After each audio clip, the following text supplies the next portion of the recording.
नमस्ते दोस्तों, आप सभी का मैं प्रकाश जोशी स्वागत करता हूं। यह 8वीं कक्षा। इस कक्षा में हिंदी का जो व्याकरण है, इस व्याकरण का अध्ययन हम आज इस वीडियो से शुरू करने वाले हैं। इस वीडियो में जो विकारी शब्द का प्रकार है संज्ञा, उस संज्ञा का जो अध्ययन है वह अध्ययन हम आज करने वाले हैं। प्रयोग के आधार पर शब्द के दो भेद है, आपने पढ़ा होगा, आपने अध्ययन किया होगा, विकारी शब्द और अविकारी शब्द। और जो विकारी शब्द है, उस विकारी शब्द में संज्ञा, सर्वनाम, क्रिया और विशेषण, इस तरह के उसके प्रकार है। तो इस विकारी शब्द में यह जो संज्ञा है, इस संज्ञा का अध्ययन हमें इस वीडियो में करना है। तो बच्चों, चलो हम इस संज्ञा का अध्ययन करने आपकी इस वीडियो के माध्यम से शुरुआत करते हैं।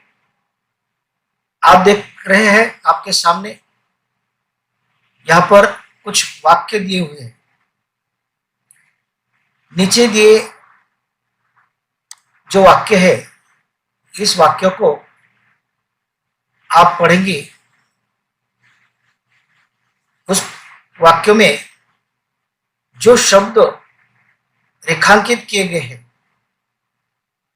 उस रेखांकित शब्द की ओर आप सब जो लड़के हैं, बच्चियां हैं, सब ध्यानपूर्वक देखना है। पहला जो वाक्य है, रजा साहब एक अच्छे कलाकार थे। इसमें आप देख रहे हैं रजा साहब, यह जो है यहाँ पर रेखांकित किया गया हुआ है शब्द। दूसरा जो है, राजा ने चारों लड़कियों को गेहूं के दाने दिए।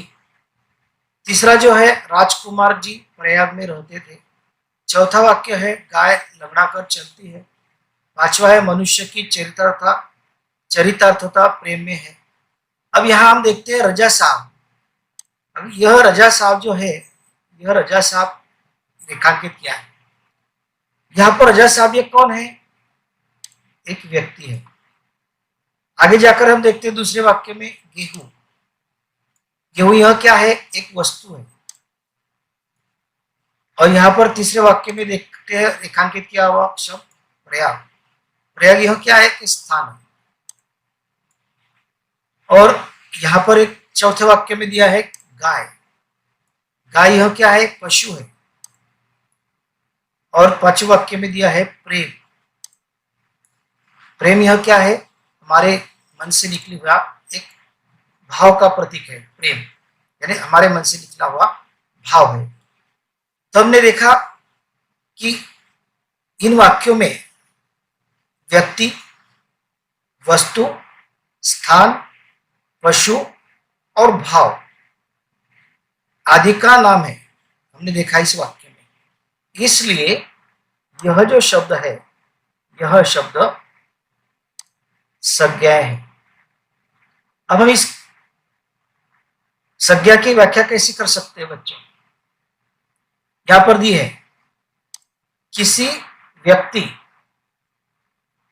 पशु, पक्षी, वस्तु, स्थान, गुण, भाव आदि के नाम को क्या कहते हैं? संज्ञा कहते हैं। आदि को संज्ञा कहते हैं। आपके समझ में आया होगा यहां तक हमने जो अध्ययन किया है। अब इस संज्ञा के जो प्रकार है, यानी भेद, हम उस भेद की तरफ जाते हैं। इस संज्ञा के जो भेद है, वह संज्ञा के भेद। आप सबको पता चल गया है कि संज्ञा किसे कहते हैं, जैसे अब हमने ऊपर देखा। अब संज्ञा के 5 भेद है।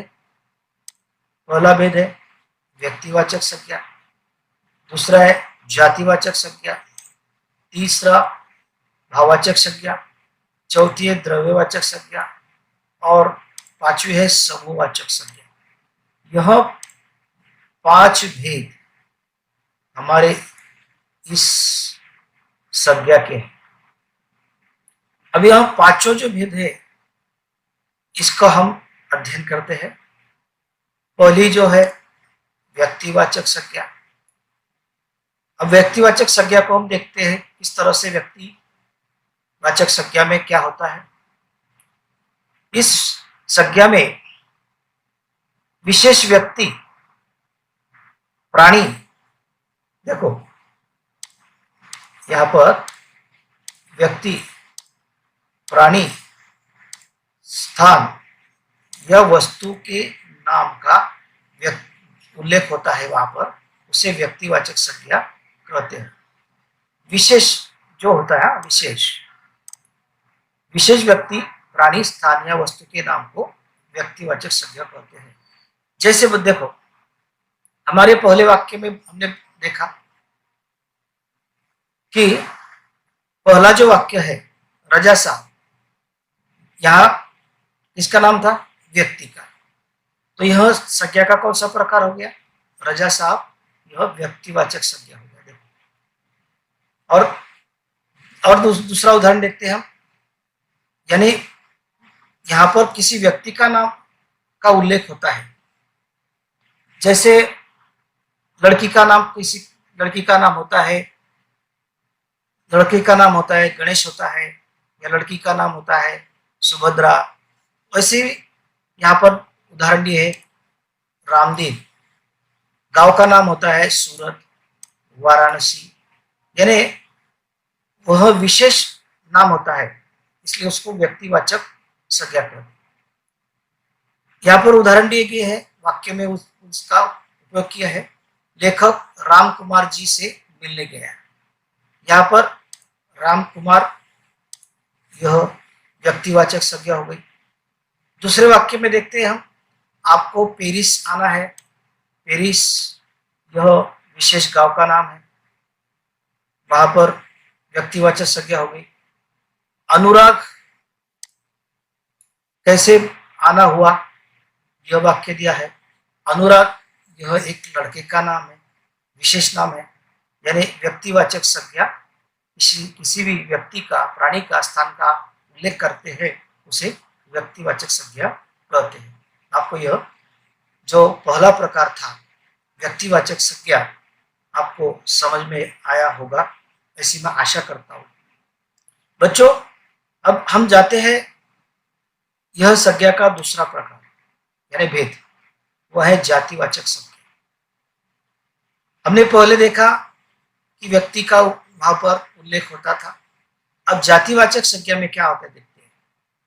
जो संज्ञा है किसी प्राणी, स्थान या वस्तु की पूरी जाति का बोध कराते हैं। पूरी जाति का। हमने पहले देखा कि किसी एक का उल्लेख होता था, किसी एक का विशेष वहां पर उल्लेख होता था, लेकिन यहाँ उसमें पूरी जाति आ जाती है। जैसे देखो, जैसे यहां पर उदाहरण दिया है बच्चे।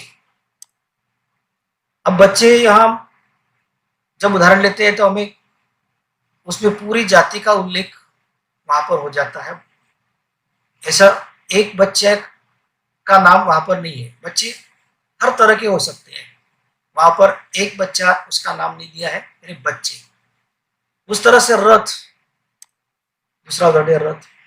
नौकर, ये उदाहरण दिया है। यानी हर जाति उसमें आ जाती, हर व्यक्ति उसमें आ जाता है। नौकर, किसी एक नौकर का नाम लिया है, इसमें नहीं है, इसलिए यह जातिवाचक संज्ञा कहते हैं। और हम उदाहरण दे सकते हैं जातिवाचक संज्ञा के। आप भी उदाहरण बता सकते हैं तो बताना। तो यहाँ पर उदाहरण दिया है लकड़हारा। पहला उदाहरण दिया है लकड़हारा रोने लगा। लकड़हारा कौन सा भी लकड़हारा हो सकता है, उसमें विशेष नाम दिया है। अगर मैं कहूं कि रामू लकड़हारा रोने लगा, तो रामू यह विशेष नाम होगा, व्यक्तिवाचक नाम होगा। और लकड़हारा यह जातिवाचक संज्ञा है। देखो कैसे है, लकड़हारा यह जातिवाचक, हर कोई लकड़हारा उसमें आ सकता है। आगे जाकर हम दूसरा उदाहरण देखते हैं। बहुमंजिला इमारत बनी। इमारत भी, कोई भी इमारत आ सकती है इसमें। इसमें इमारत तो एक नहीं आ सकती ना, बहुत इमारतें आ सकती हैं, पूरी जाति का उसमें उल्लेख आ जाता है। अब शालू मुझे बच्ची लगती है, बच्ची, उसमें पूरी जाति का उल्लेख वहां पर बोध होता है। बच्ची कौन सी बच्ची हो सकती है? तो इस तरह से बच्चों जातिवाचक संज्ञा, हमने दूसरा जो भेद है संज्ञा का, वो हमने यहाँ पर अध्ययन कर लिया है। अब हम आगे जाकर देखते हैं तीसरा जो भेद है, यह तीसरा भेद है भाववाचक संज्ञा। अब देखो, हमने पहला प्रकार कौन सा देखा? व्यक्तिवाचक, दूसरा जातिवाचक, अब तीसरा देखते हैं भाववाचक संज्ञा। अब यह किस तरह का भाव प्रकट करता है? देखो, तो किसी भाव, गुण, अवस्था या दशा का बोध, किसी भाव का, उसके गुण का और उसकी अवस्था का, अर्थात दशा का जो शब्द बोध कराता है उसे भाववाचक संज्ञा कहते हैं, जिससे भाव प्रकट होता है। उदाहरण दिया है जैसे स्वराज, जैसे उदाहरण दिया है स्वराज। दूसरा दिया है प्रेरणा, सर्वता। और हम देखते हैं कि और उदाहरण हम इसमें दे सकते हैं अच्छाई, अच्छाई है, सुंदर है, उसकी दशा, उसकी अवस्था, उसके गुण हमें प्रकट करने के लिए यह शब्द हम उसका इस्तेमाल करते हैं। तो यह जो शब्द हमें भाववाचक संज्ञा उसे कहते हैं।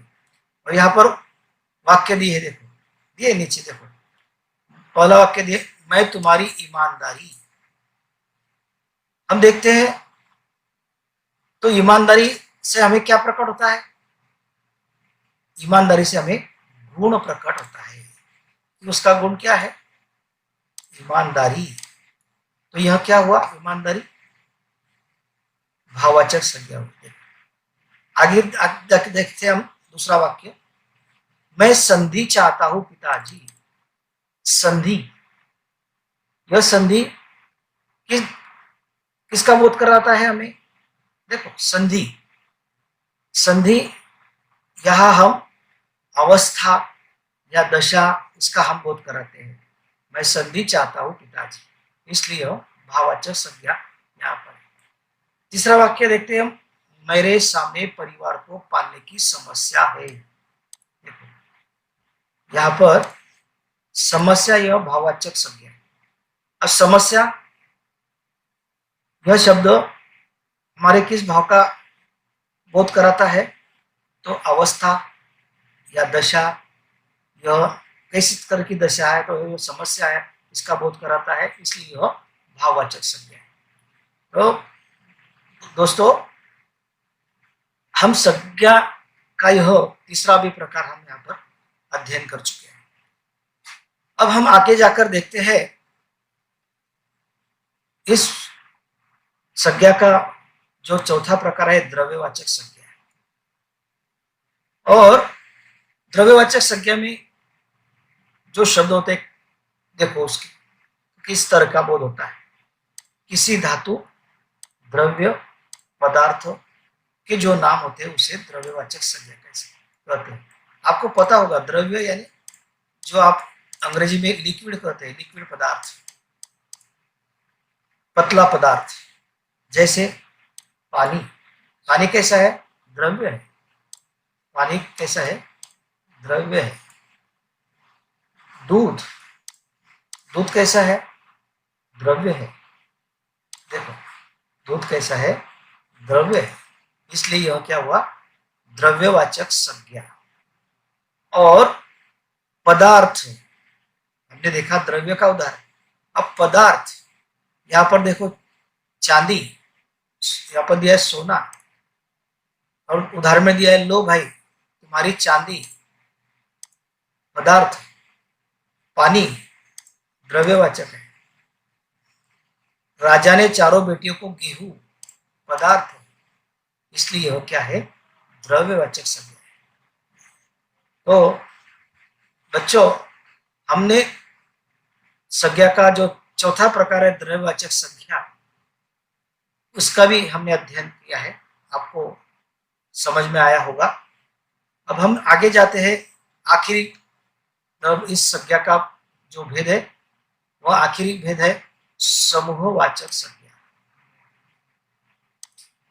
समूहवाचक संज्ञा, यह जो संज्ञा है यह समूह का बोध कराती है। समूह का, यह जो शब्द समूह जो होता है उसका बोध कराते हैं। जैसे सेना, दल, भीड़, इसे जो समूह में होता है, समूह का बोध कराता है, उसे समूहवाचक संज्ञा कहते हैं। सेना एक होता है, सैनिक नहीं, बहुत सारे सैनिक होते हैं। दल, उसमें बहुत सारे सैनिक होते हैं। भीड़, भीड़ में एक आदमी होता है, बहुत सारे लोग होते हैं उसमें, इसलिए भीड़, यह क्या हुआ, समूहवाचक संज्ञा।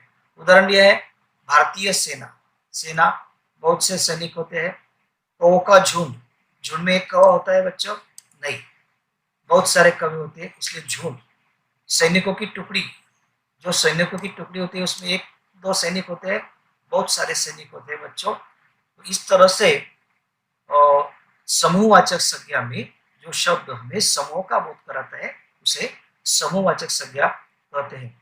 तो बच्चों, हमने आज इस वीडियो में जो विकारी शब्द का प्रकार है संज्ञा, इस वीडियो में हमने इसका अध्ययन किया है।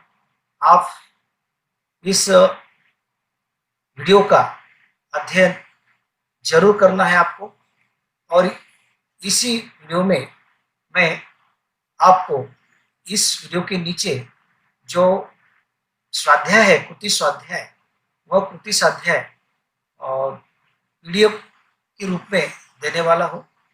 तो यह आपको स्वाध्याय अपने नोटबुक में छोड़ाना है।